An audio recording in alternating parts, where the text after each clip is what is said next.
திமிர் பிடிச்ச நூடுல்ஸ் விக்கிறவன். மதனுங்கிறவன் நகரத்துல நூடுல்ஸ் கடை போட்டு இருந்தான். ஆனா அந்த கடையில வியாபாரமே இல்ல. இப்பெல்லாம் நூடுல்ஸ் விக்கிற கடைங்க அங்கங்க வர ஆரம்பிச்சிருச்சு. அதனால யாரும் இங்க வரதில்ல. சுத்தமா வியாபாரம் இல்ல. என்ன பண்றதுன்னே தெரியல. நிலைமை இப்படியே இருந்தா திரும்பவும் கிராமத்துக்கே போயிடணும்.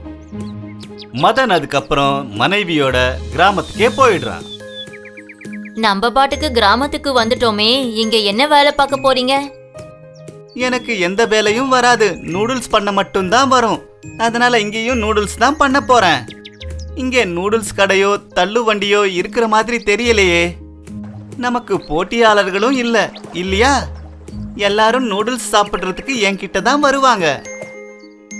அந்த நினைப்புல மதன் ஒரு நூடுல்ஸ் கடைய போடுறான். கிராமத்துல இருக்கிறவங்க எல்லாரும் கடைக்கு வந்தாங்க. ஆனா எதுவுமே வாங்கல.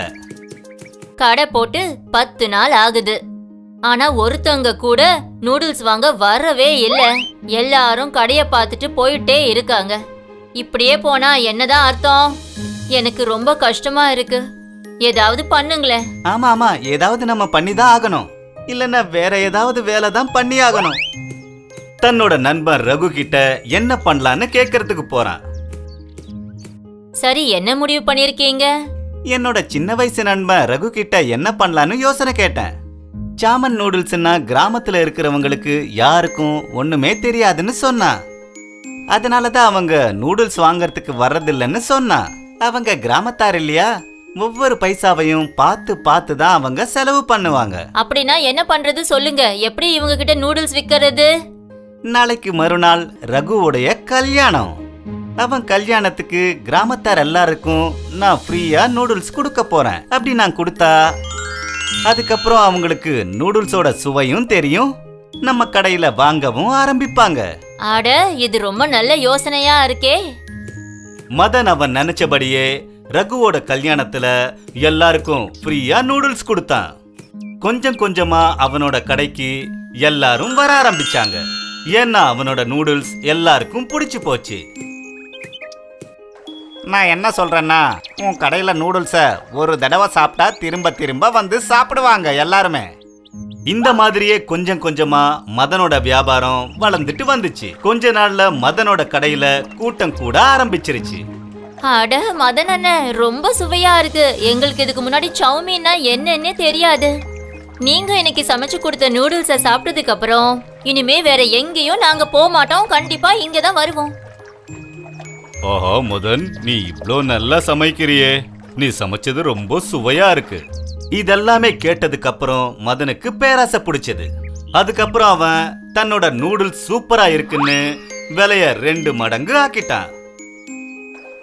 விலைய ஏத்தின உடனே கஸ்டமர்ஸ் அவனோட கடைக்கு வரதையே நிறுத்திட்டாங்க. ஒரே அடியா அவனோட வியாபாரமும் படுத்துக்கிச்சு. என்னங்க ஆச்சு திடீர்னு? யாருமே நூடுல்ஸ் வாங்க வரதே இல்ல. மதன், நான் உன்கிட்ட முன்னாடியே சொன்னான்ல, இவங்க கிராமத்தார் அப்படின்னு. பணத்தை எவ்வளவு செலவு பண்ணணும் பண்ணக்கூடாதுன்னு அவங்களுக்கு நல்லா தெரியும். நீ விலையை ஏத்திட்டா எப்படி வாங்குவாங்க சொல்லு? அதுக்கப்புறம் மதனோட பேராசையும் போச்சு.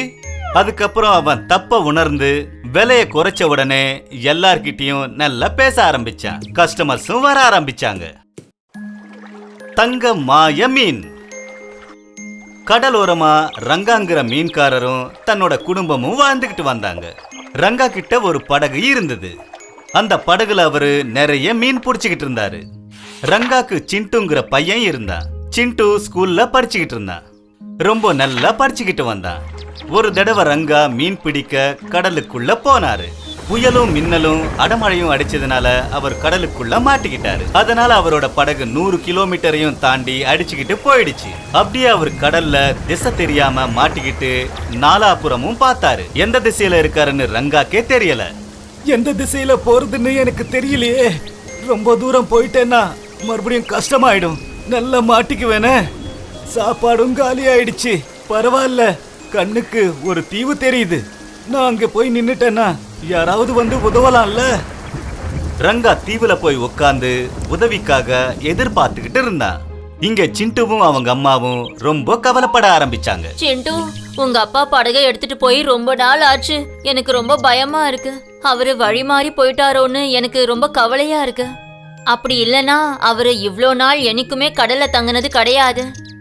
அம்மா, நீங்க கவலைப்படாதீங்க. அப்பா நாளைக்குள்ள திரும்பி வரலனா நான் கண்டிப்பா அவரை தேடி போறேன்.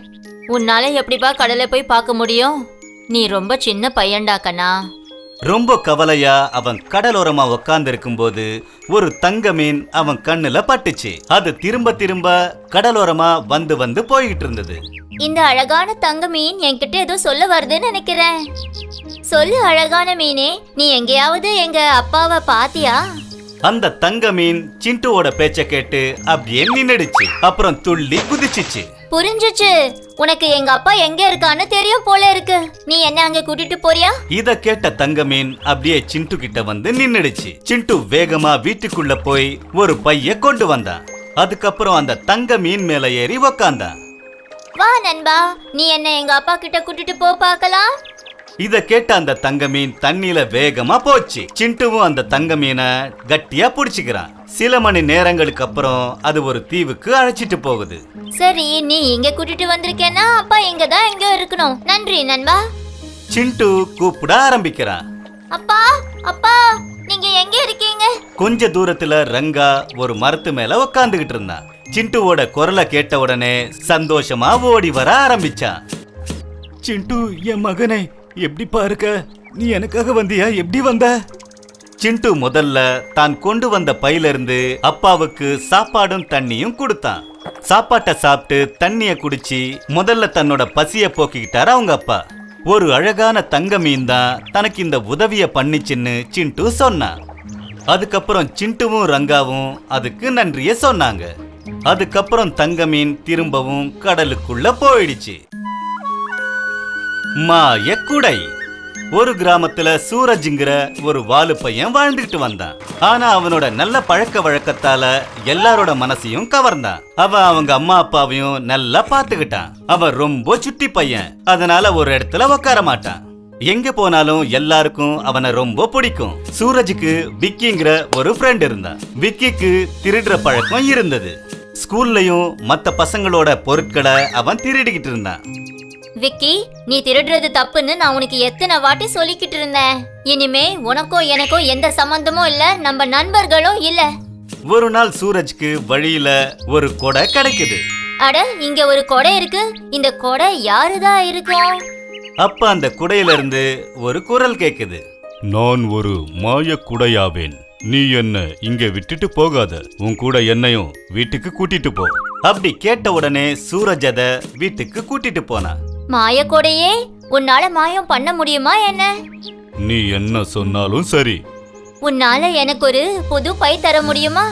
என்னோட பை பழசாயி கிழிஞ்சு போச்சு. ஆஹா, இந்த எடுத்துக்கோ. சூரஜ் ரொம்ப சந்தோஷமா அந்த குடையையும் பையையும் எடுத்துக்கிட்டு வீட்டுக்கு வந்தான். அதுக்கப்புறம் அவங்க அம்மா கிட்ட எல்லா விஷயத்தையும் சொன்னான். கண்ணா, உனக்கு ஒரு அரிய பொருள் கிடைச்சிருக்குன்னு சொல்லலாம். இந்த பொருளை நீ நல்ல விஷயங்கள் செய்யறதுக்கு மட்டும்தான் பயன்படுத்தணும். சரிங்கம்மா. சாயந்தரம் விக்கி சூரஜோட வீட்டுக்கு வந்தான். சூரஜ், எப்படி இருக்க? எனக்கு உன்னோட இந்தி காப்பி வேணும். கொஞ்சம் கொடுக்குறியா? உடனே திருப்பி கொடுத்துறேன். சூரஜ் நோட்ஸ் எடுத்துட்டு வர உள்ள போனான். அந்த சமயத்துல அந்த அழகான கொடைய விக்கி பாக்குறான். இவ்ளோ அழகான கொடை சூரஜ் கிட்டயா? இது என்கிட்ட தான் இருக்கணும். விக்கி அந்த கொடைய எடுத்த உடனே அங்கே சூரஜ் வந்துடுறான். விக்கி, இந்த கொடைய விட்டுட்டு, அது ஒரு மாய கொடை. இது நான் சொல்றது எல்லாத்தையும் கேக்கும். இல்ல இல்ல, அப்படியெல்லாம் கிடையாது. இனி நான் தான் இதுக்கு சொந்தக்காரன். எனக்கு இது ரொம்ப பிடிச்சிருக்கு. அழகான மாய கொடையே, நீ என்னுடையது. என்கிட்ட வா. கொடை விக்கி கிட்ட இருந்து சட்டுன்னு பறந்து சூரஜ் கிட்ட வந்துருச்சு. விக்கி கவலையில அங்க இருந்து கிளம்புறான். பாடம்: நல்லவங்களுக்கு நல்ல பொருள் கண்டிப்பா கிடைக்கும். சில்வர் திருடன். அங்கன்பூர் கிராமத்துல ராம்பால் குடும்பத்தோட வாழ்ந்துகிட்டு வந்தான். அவன் ஒரு கம்பெனில சேல்ஸ் வேலையில இருந்தான். அவனோட வேலை விஷயமா அவன் ஒவ்வொரு கிராமமும் நகரமும் அலைய வேண்டி இருந்தது. அவனுடைய மனைவி சுதா ரொம்ப நல்லவ. ஒரு நாள் அவன் மனைவி கிட்ட சொல்றான், சுதா, நான் வேலை விஷயமா வெளியூர் போக வேண்டி இருக்கு. நீ ரொம்ப பத்திரமா இருக்கணும். நீங்க எதுக்கும் கவலைப்படாதீங்க. நாங்க 2 பேரும் இங்க பத்திரமா இருக்கோம். என்ன சொல்ற பிங்கி? ராம்பால் அடுத்த நாள் காலையிலேயே வேலை விஷயமா ஊருக்கு போறான். அப்ப பக்கத்துல இருக்கிறவரான வீர்பாலை பாக்குறான். அட என்னப்பா ராம்பால், காலையிலேயே எங்கே கிளம்பிட்ட? அட என்னப்பா வீர்பால், எப்படி இருக்க? நான் வேலை விஷயமா வெளியூர் போக வேண்டி இருக்கு. நீ கொஞ்சம் பாத்துக்கோ, சரியா? நீ கவலைப்படாம போ, நான் இருக்கேன்ல, நான் பாத்துக்கிறேன். ராம்பால் தன்னோட வேலைக்காக பஸ் பிடிச்சி கிளம்புறான். அன்னைக்கு சுதா தன்னுடைய வேலைய பார்த்துக்கிட்டு இருக்கும்போது யாரோ கதவு தட்டுற சத்தம் கேட்டுச்சு. சொல்லுங்க அண்ணன், என்ன விஷயமா வந்திருக்கீங்க? வணக்கம் சகோதரி, நான் கம்பெனி சார்பா வந்திருக்கேன். என் பேரு மகேஷுங்க. எங்க கம்பெனி தங்கத்தை பளபளக்க வைக்கிற பவுடரை தயாரிக்குது. இதை உபயோகப்படுத்தினீங்கன்னா உங்க பழைய நகை எல்லாமே புதிய நகையா மாறும். இத கேட்டதும் சுதா யோசிக்க ஆரம்பிக்கிறா. எப்படி இருந்தாலும் என்னோட நகை ரொம்ப பழசாயிடுச்சு. அண்ணா, இந்த வேலை செய்யறதுக்கு நீங்க எவ்வளோ பணம் கேட்பீங்க? இல்ல தங்கச்சி, இதுக்கு நாங்க பணம் எல்லாம் வாங்கறது இல்ல. இதை நாங்க ஃப்ரீயா பண்றோம். அதனால நீங்க எந்த பணமும் தர வேண்டாம். சுதா அந்த ஆளோட பேச்ச உடனே நம்புறா.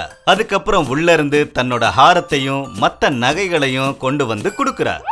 அந்த நகைகள் மேல அவரு ஒரு பவுடரை தூவுறாரு. தூவிட்டு சொல்றாரு, தங்கச்சி, ஒரு டம்ளர் தண்ணி கிடைக்குமா? அண்ணன், இதோ கொண்டு வந்து கொடுக்கறேன்.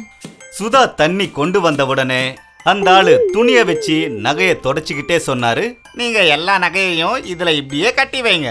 நாளைக்கு வந்து பாக்குறேன். நாளைக்கு இது எப்படி பளபளக்குது பாருங்க. வீர்பால் தன்னோட வீட்ல நின்னபடியே இதெல்லாத்தையும் பார்த்துக்கிட்டு இருந்தான். அதுக்கப்புறம் சுதா கிட்ட வந்து கேக்குறான். வணக்கம் சுதா, இப்ப போன ஆள் யாரு? சுதா அவர்கிட்ட எல்லாத்தையும் சொல்லிடுறா. இந்த ஆள் திரும்ப வந்தா என்ன நீங்க கண்டிப்பா கூப்பிடுங்க. அந்த ஆளு சுதா வீட்டுக்கு திரும்ப காலையில வந்து கதவை தட்டுறாரு. அந்த நகைகளை கொடுங்க. இன்னைக்கு நான் அதை முழுமையா சுத்தம் பண்ணி கொடுக்கறேன். சுதா எல்லா நகைகளையும் கொண்டு வந்து கொடுக்கறா. வீர்பால் உள்ள மறைஞ்சிருந்து எல்லாத்தையும் பார்க்கறான். சகோதரி, எனக்கு ஒரு கிளாஸ் தண்ணி கிடைக்குமா? சுதா தண்ணி கொண்டு வரத்துக்கு உள்ள போன உடனே அவரு அதே மாதிரியான டூப்ளிகேட் நகைய எடுத்து அங்க வைக்கிறாரு. உண்மையான நகைகளை பைக்குள்ள வச்சுக்கிறாரு. வீர்பால் உள்ள இருந்து வெளியே வந்து அவனை பிடிக்கிறாரு. சுதா கோவத்துல போலீஸுக்கு போன் பண்றாங்க. போலீஸ் திருடனை பிடிச்சிட்டு போயிடுறாங்க. இந்த மாதிரி வீர்பாலோட புத்திசாலித்தனத்தால ராம்பாலோட நகைகள் தப்பிச்சிருச்சு. பாடம்: அக்கத்து பக்கத்துல இருக்கிறவங்க நல்லவங்களா இருந்தா நமக்கு உதவியா இருப்பாங்க. Please subscribe.